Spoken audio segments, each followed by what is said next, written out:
Bueno, el tema del crecimiento del parque automotor, pues aquí lo hemos discutido ya varias veces con cifras y todo, entonces yo creo que no vale la pena redundar en el diagnóstico. El crecimiento ha sido pues acelerado en los últimos 10 años. Yo aquí ya he explicado los porqués, entonces, insisto, no me voy a detener. Sin embargo, si quiero pues de entrada como debatir algunas cosas que aquí ya han escuchado hoy, como que Medellín tiene un atraso de 25 años en la malla vial. Falso, falso.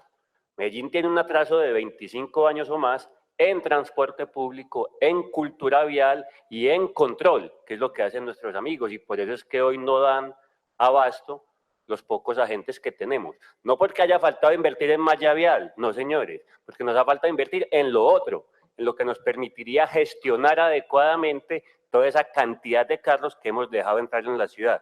Entonces ahí no estaré de acuerdo con eso. Como tampoco estaré de acuerdo con que se deje la idea de que invertir en tecnología es ir contra el trabajo de los compañeros agentes. Para nada, nadie ha dicho. O preferirían andar a pie que en moto, o preferirían gritar que usar los radioteléfonos. La tecnología es buena y yo creo que aquí nadie ha insinuado nunca que se pretenda invertir en tecnología para reemplazarlos a ustedes. Como para empezar pues a dejar algunas cosas en claro. Ahora, volviendo al tema del parque automotor y siempre basándome en cosas técnicas, pensemos en lo siguiente: ¿cuánto vale tener un carro? Y no se ven muy bien las cifras, pero quiero centrarme sobre una cifra en especial y es cuánto paga en impuestos el dueño de un carro acá, al año en impuestos. El SOAT no es un impuesto, la revisión técnico-mecánica no es un impuesto, eso es una obligación que tiene quien tenga un carro. Entonces, en impuestos, un carro como el mío, este pequeño vale 13 millones de pesos, paga más o menos 400.000 pesos al año en impuestos. 400.000 pesos al año. Esos son 35.000 pesos mensuales. Y la gente espera que por 35.000 pesos mensuales les hagan un deprimido de la casa al trabajo, todas las vías estén sin un solo hueco y que haya un señor agente en cada esquina por si pasa algo. Es que la gente es muy conchuda también, nos hemos vuelto muy conchudos. Por 35.000 pesos mensuales de impuestos. No me digan, ay, es que lo que yo pago en gasolina, eso no me importa, porque es que eso es lo que le toca a usted por tener un carro. Entonces, solo en impuestos pagamos muy poquito y exigimos muchísimo. Eso es lo que le vale al dueño del vehículo, más una cantidad de costos que son del dueño del vehículo. No voy a profundizar en eso. Pero es que un carro también le cuesta a la ciudad. El hecho de que usted diariamente decida tomar el automóvil le cuesta a la ciudad. ¿Le cuesta por qué? Porque genera una congestión vial, que eso se ha cuantificado cuánto le vale la congestión a la ciudad. Le cuesta porque se ocupa indebidamente el espacio público en parqueos, ahorita voy a profundizar en eso. Le cuesta,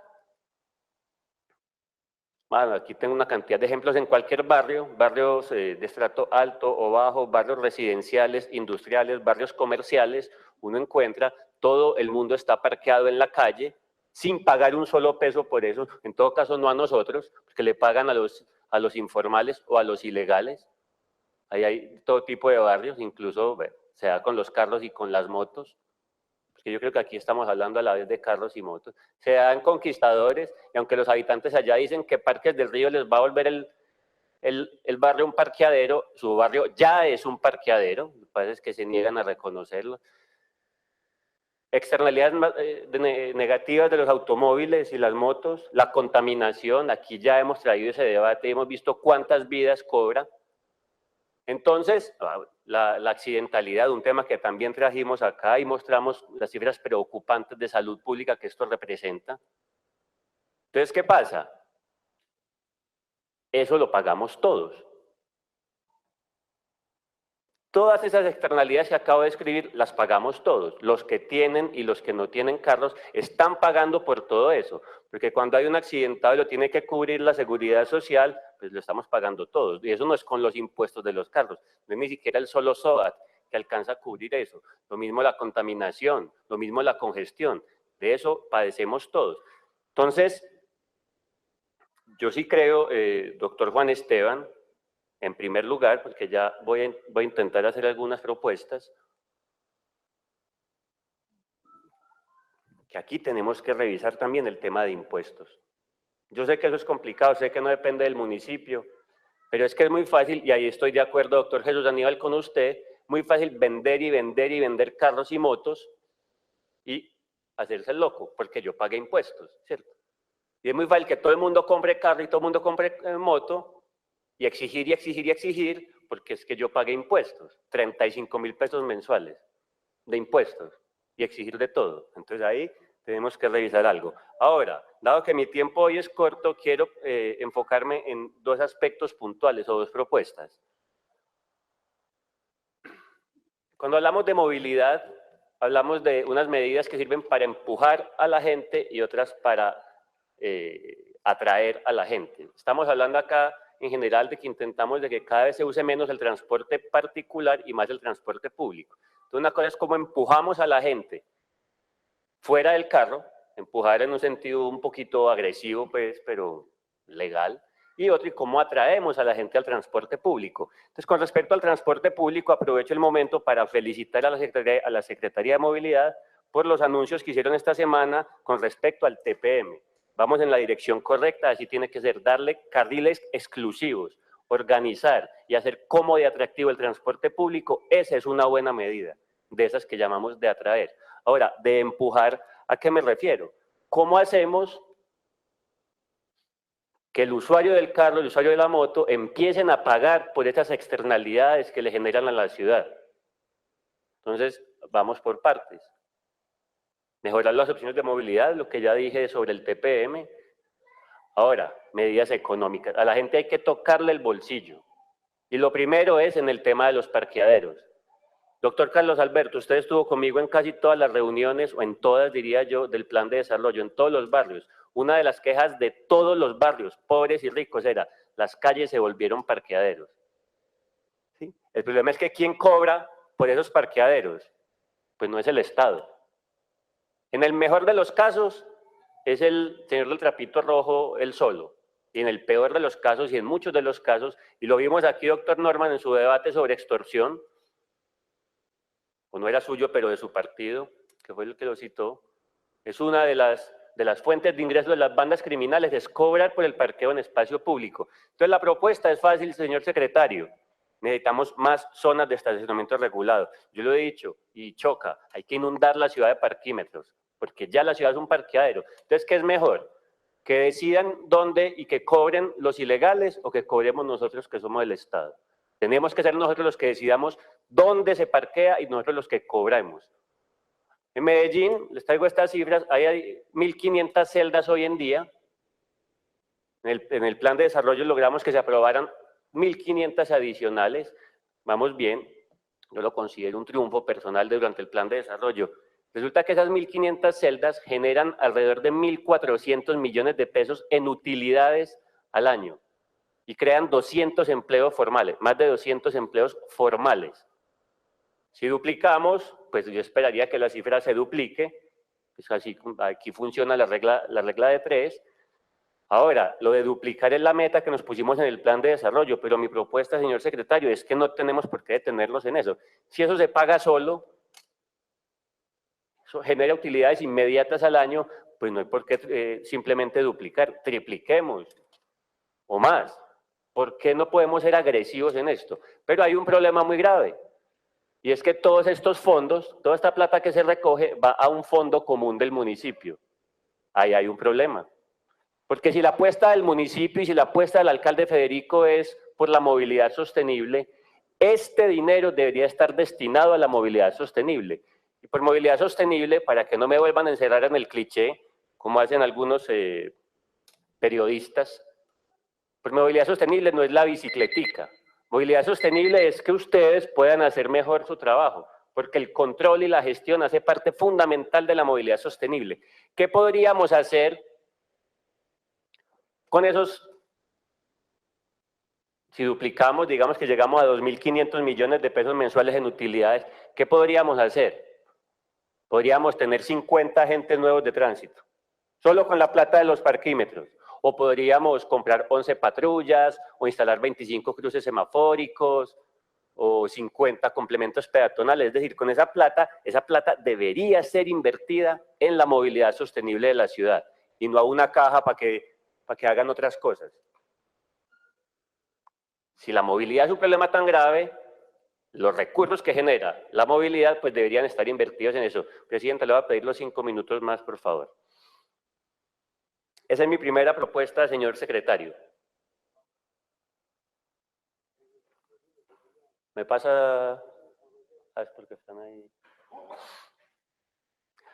Ahora, ¿cómo más se le aprieta el bolsillo al usuario del automóvil particular y de la moto para que empiece a pagarnos las externalidades negativas? La otra es las medidas económicas, lo que se conoce como los cobros por congestión. Hay uno que es el pico y placa, que eso no es un cobro por congestión. El pico y placa ya sabemos todos que fue insuficiente, eso ya no nos basta. Se puede ampliar, se puede jugar con eso, pero eso no nos va a permitir controlar de manera sostenible el problema de movilidad. Entonces hablamos de los cobros por congestión, tema polémico, tema candente, que a cualquier alcalde le costaría mucho trabajo definir, pero esto es cobrarle a la gente por utilizar su automóvil en ciertas zonas, que entonces pueden ser unas zonas delimitadas, y aquí un buen ejemplo sería el centro de la ciudad o el poblado, que es donde están todos los automóviles, o la inmensa mayoría, o cobrar por el uso de vías rápidas. Estamos hablando de peajes urbanos.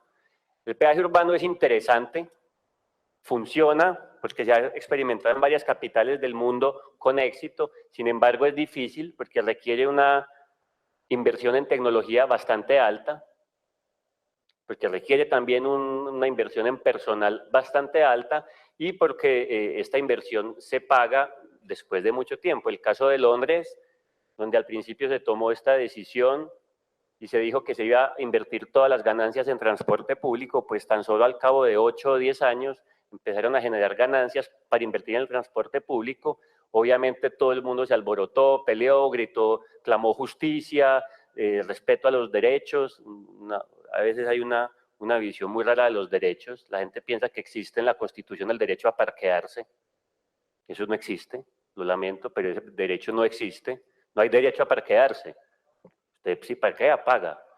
En Londres generó mucha polémica, en Estocolmo también, pero al cabo de 8 o 10 años están contentos y se dieron cuenta que este tipo de medidas sí sirven para descongestionar y para mejorar la calidad ambiental y la calidad urbana de un determinado sector.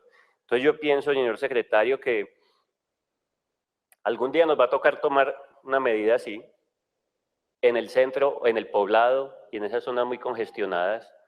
Y mientras más dejemos avanzar el problema, pues más grave va a ser, siempre vamos a estar tarde. Todo peso que le invirtamos a favorecer el automóvil particular, eso es literalmente alimentar la bestia. Usted sabe que soy radical en eso, porque para eso estudié, para eso estaba estudiando. La disculpa de que hay que esperar a tener el sistema de transporte público perfecto para pedirle a la gente que se baje del carro no sirve, porque nunca va a ser perfecto. Entonces yo creo que desde ya, si ya estamos avanzando, señor secretario, en hacer un mejor transporte público, también tenemos que empezar a avanzar en apretar a los usuarios del transporte particular. De lo contrario, nunca vamos a lograr, por un lado, que nos paguen las externalidades que están produciendo, que están generando, y por otro lado, que empiecen a tomar decisiones más sensatas a la hora de elegir su modo de transporte. Esas son mis propuestas técnicas, señor secretario. Sabe que estoy siempre dispuesto a colaborar con mi conocimiento en estos temas, y quiero terminar doctor Jesús Aníbal, por decirle que no me parece responsable su afirmación de decir, primero, que el subsecretario Mario es el peor funcionario de la administración y enseguida decir que nunca ha hablado con él. Yo creo que uno no puede decir esas dos cosas. Haga su derecho a la réplica, por favor.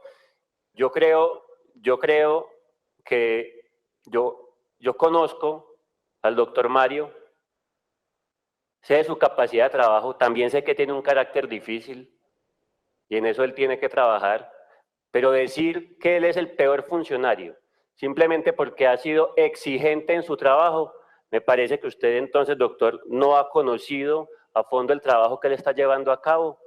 Y termino por decirle, tanto a Mario como a los agentes de tránsito, que si aquí todo lo que queremos es que la ciudad vaya mejor, pues los invito a que ambos en buenos términos, y quien tenga que mejorar su carácter deba hacerlo, siéntense y convérsenlo. Eso no puede ser a los gritos. Yo los he visto insultando al subsecretario y eso me parece terrible. Así no puede ser. Yo creo, y también se lo digo a sus comandantes, que esto no puede ser pidiendo cabezas. Eso tiene que ser conversado. Porque si algo tiene el señor Mario es que quiere a la ciudad y tiene una gran capacidad de trabajo. Muchas gracias, señora presidenta. Gracias, concejal.